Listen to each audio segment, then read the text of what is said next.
जी दोस्तों, ये है वो होटल जो बंद कर दिया गया है, पुलिस ने बंद कर दिया। और वो ही सेम टाइम पे जब हम इस्तांबुल एयरपोर्ट पर लैंड किया और मेरे पास टेक्स्ट आया मैसेज। बट उसके बाद क्या हुआ, उसके बाद ये हुआ कि फिर मैंने उनसे बात करी और मैंने कहा नहीं भाई, आपकी जिम्मेदारी है। तो एक दिन उन्होंने कहीं और ठहराया है हमको, और उसके बाद ये फिर उन्होंने कहा था कि होटल हमारा नेक्स्ट डे खुल जाएगा।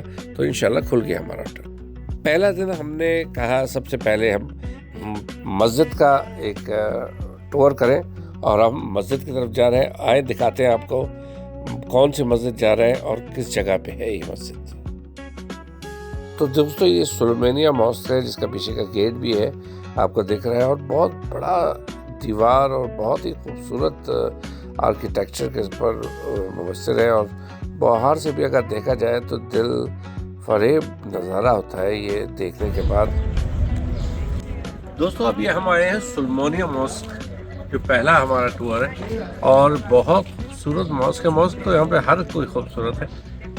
अंदर आपको दिखाते हैं मॉस्क का, और इसकी जो हिस्ट्री है सुलेमानिया मॉस्क की, वो उसके बारे में बताते हैं।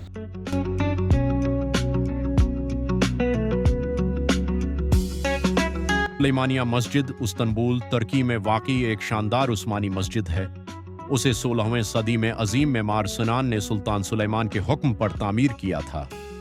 ये अपनी बुलंद मीनारों, वसीया सहन और शानदार गनबद के लिए मशहूर है। ये न सिर्फ इबादत की जगह है, बल्कि उस्मानी फ़नी तामीर की एक लाजवाल मिसाल भी। सुलेमानिया मस्जिद का महल्ली वक़ूअ इस्तांबुल के तारीख़ी इलाके में शानदार नज़ारा पेश करता है। ये न सिर्फ एक मस्जिद बल्कि एक जामा कम्प्लेक्स है, जिसमें मदरसा, हस्पताल और आरामगाहें भी शामिल थीं। आज भी ये मस्जिद ज़ायरीन को अपनी रूहानी फ़ज़ा और उस्मानी तारीख़ के शानदार वर्से से जोड़े रखती है।